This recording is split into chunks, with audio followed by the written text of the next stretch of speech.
but you do get to charge a premium on rents, not for the pet, but just because you are a pet friendly area and you allow pets, you have more demand because there's a lot of people with pets that don't have options because there's so many apartment complexes and other landlords that have had a bad experience and they just say no pets, period.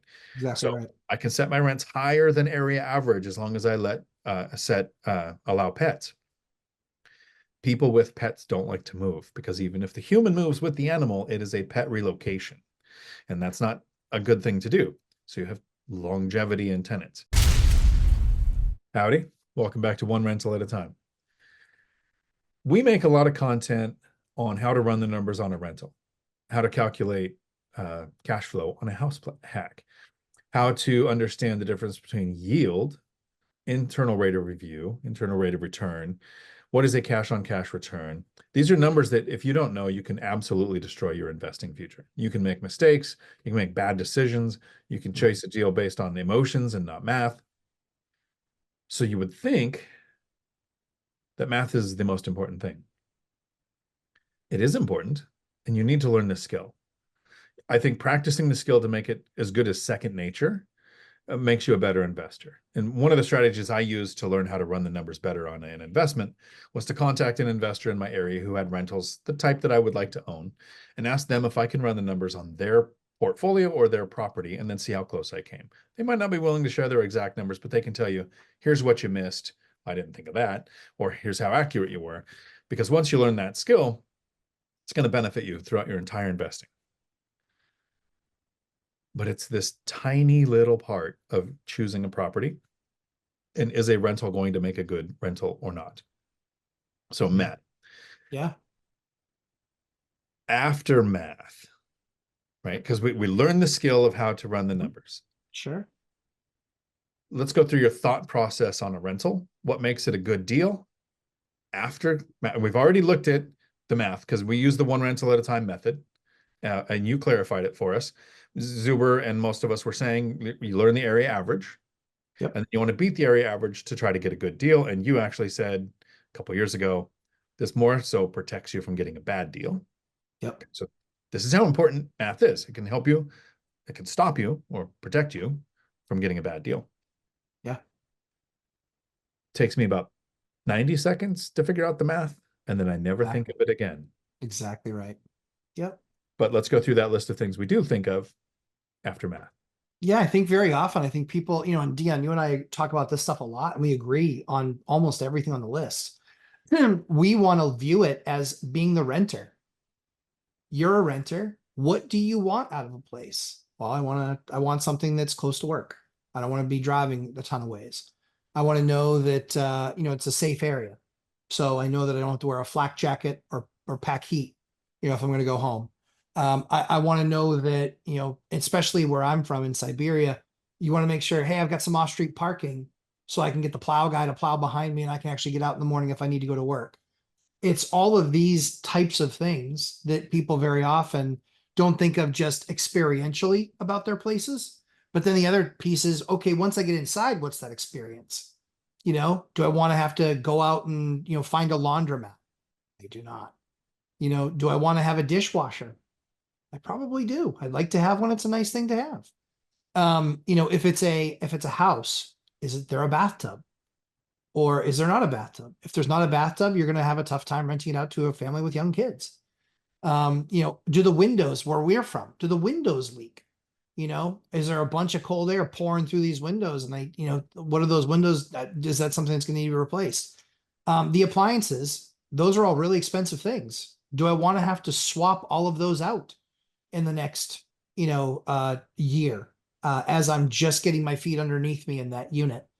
And then it's the stuff in the basement, the systems rooms, how's the heating system, how's the water system, those sorts of things. But I think if people start looking at things experientially on the tenant's behalf, they'll have much better properties with much better experiences. One of the things I talk about in my course all the time is curating the experience.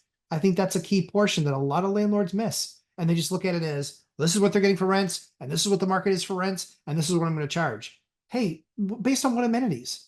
That's one of the things that we change, as you've seen in the course with how we write our ads. That's why we crush with our ads, is because we make it about the tenant, not about us, the owner.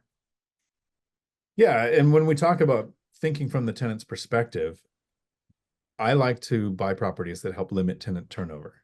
Mhm. Not only do I want to make sure that there's demand, right? I want to buy properties where there's several economic drivers, like a base, a port, a college, a hospital, Boeing or Amazon, or a large population, 3 or 4 of those, so that if a tenant does move out, I don't have a hard time finding the next tenant. So when you said, I want to make sure as the tenant's perspective, that how close is it to work? I don't want to have to drive too far to work. Those are the economic drivers. I want to make sure my property is close to several of those. So you have more people who are thinking the same thing. This is close to work. No matter where they work in that area, there's a few of those. Uh, when I'm looking at the properties, we have math, but these are my deal breakers.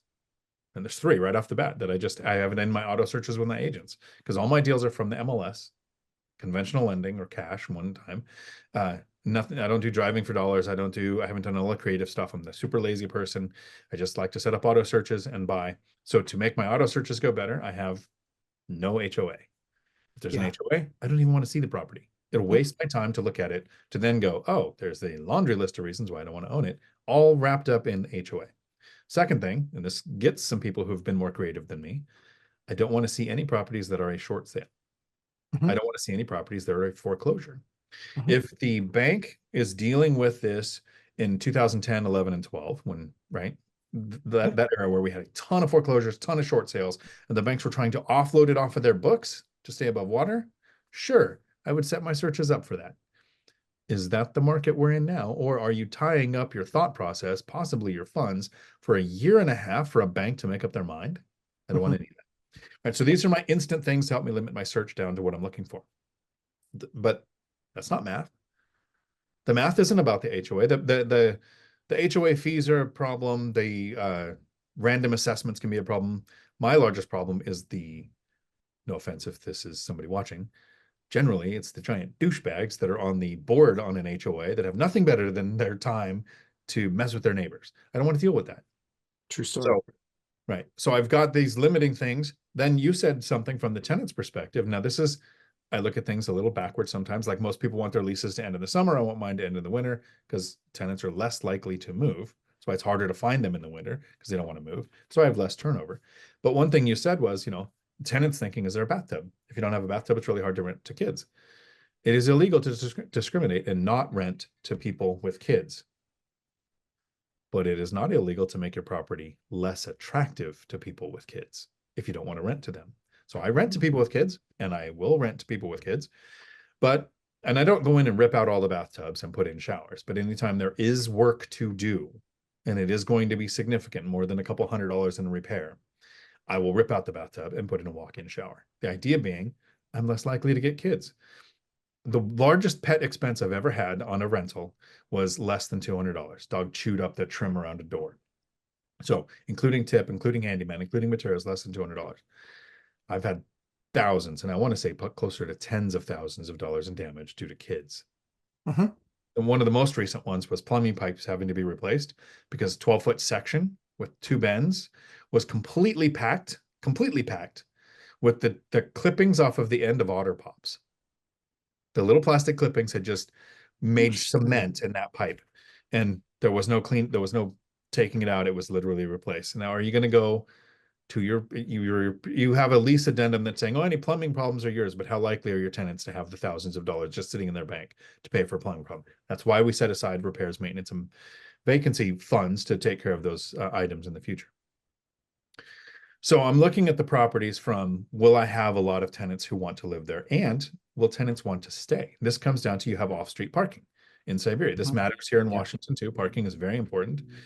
We generally have trees that overtake the rest of your property, so you want to make sure that there's enough parking. And washer dryer hookups inside each unit. Right. Anybody using a shared laundry, I hear landlords go, "Oh, I like having a shared laundry. It's an added source of income." Yeah, with higher turnover. Because anybody using shared laundry or a laundromat is waiting for someplace to open. Now, I'm not saying you're going to have a ton of turnover, but you're going to have more than what I like, which is what I like is tenants that are there for 26 years. That's acceptable turnover for me. And I have tenants who were in place for years and then I purchased, they're still there. What aspects of the property help limit tenant turnover? And my most recent advertisement listing a property. The one of the pictures wasn't the first one because it wasn't the most important, but it was a picture of the fenced yard. And in the watermark that I put, I usually put my email, right? In the Mhm. watermark. So it can't be, it's Mhm. less likely to be used by scammers on somebody. But directly in the photo, it just said pet friendly fenced yard. Now, some people say, well, I don't want pets in my yard. I've very rarely had pet damage. But with pets, you not only do you get a non-refundable pet fee when they move in, you get pet rent every month. And I do just $25 a month, doesn't matter how many pets they have. Now, if you have ESA animals, you can't charge that, but you have to allow the pets. One of the reasons why I allow pets is because I never have to argue with a tenant about their ESA. Sometimes I just don't get the $25 a month and I don't care. But you do get to charge a premium on rents, not for the pet, but just because you are a pet friendly area and you allow pets, you have more demand because there's a lot of people with pets that don't have options because there's so many apartment complexes and other landlords that have had a bad experience and they just say no pets, period. Exactly So right. I can set my rents higher than area average as long as I allow pets. People with pets don't like to move because even if the human moves with the animal, it is a pet relocation. And that's not a good thing to do. So you have longevity in tenants. We've been doing this for minutes now after math. This is all the stuff that happens once we know the fuzzy math says this is better than area average. It meets my minimum that I would make. So it's better than that. Like I said, I want to make at least $100 a door, but that's not a goal of per door anything. It's I don't want to manage a tenant for less than $100 a month. That's right. Manage a property manager with a tenant. That's right. I use the yield method. So math is calculated by yield for me. Once I know that it's good, again, I never think about it, but these are all the things I continuously think about. I'll also think of what would it take to make this den a bedroom? This isn't math. This Yeah. is more bedrooms means more space. I have the I have two tenants with kids and they don't rent my largest places. My larger places are generally rented by couples where one is a work at home person. And so having that extra room, even though it's a den and they're going to use it as an office, I add a closet. It is now listed as a 3 bedroom instead of a 2 bedroom, or a 2 bedroom instead of a 1 bedroom, setting the rents at that. And the person who wants the 2 bedroom place, because they said in their mind, nobody says, I have nobody. I don't think people, because I've never met one, would go online to Zillow or apartments.com and say, I work from home. I need 1 bedroom. I'm single and I want an office. So I'm going to search for 1 bedroom places that have offices. What do? They go on Zillow or apartments.com and search for 2 bedroom units. Then in their mind, one of those is an office. Mhm. I just hope people understand that yes, math is important and you need to learn this skill, Yeah. but it's one leg in the stool of how many legs this 8-legged stool has of what it makes a rental a good property to pursue. Thanks for hanging out with me here, Matt, Huh? and covering for Zuber while he's off gallivanting. I look forward to your live stream, which is every Thursday, 6 p.m. Pacific. I know it's 9 Eastern for those people in the weird part of the world on the wrong coast. But I